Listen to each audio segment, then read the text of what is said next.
susitiko visai atsitiktinai. Į pirmą pasimatymą jį pakvietė jinai.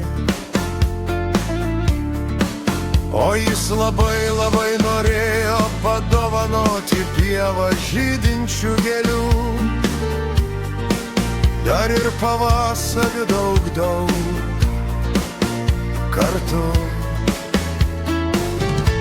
O jis vis ėjo paskendęs vakaro tamsoj, kai prie stotelės pastebėjo, kas pina baltoj kasoj. Ir jis labai labai norėjo jai padovanoti saujos spindulių,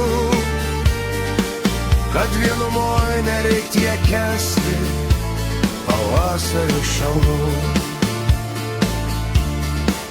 Bet kur surasi tu žiedelį, kai už langų vien pūgos ir audra,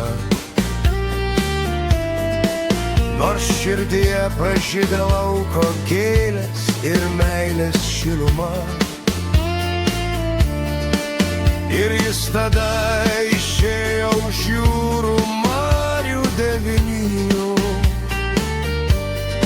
su viltimi parnešti mylimai puokštę dovanų.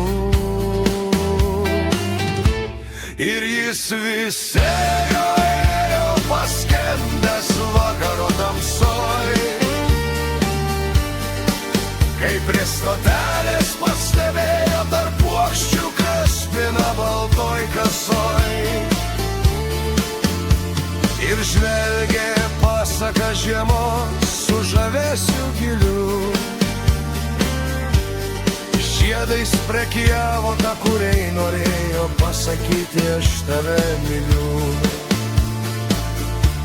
O jis vis ėjo paskendęs vakaro tamsoj, kai prie stotelės pastebėjo, kas pina baltoj kasoj. Ir jis labai labai norėjo jai padovanoti saujos spindulių, kad vienumoj nereik tiek kęsti pavasario šalnų. O šitas šiltas spindulėlis akimirkos trumpos, tik mažas lopinėlis jų meilės ilgesingos ir karštos. Ir jie ėjo paskendę vakaro tamsoj. Ir kiek toli nuėjo šiandien, ir kiek toli nuės rytoj. Ta jų gyvenimo daina ne vien skambus mažoras, dar ir minorinė gaida, dar ir anūkų linksmas choras. O jis vis ėjo paskendęs vakaro tamsoj, kai prie stotelės pastebėjo, kas pina baltoj kasoj. Ir jis labai labai norėjo jai padovanoti saujos spindulių, kad vienumoj nereik jai kęsti pavasario šalnų.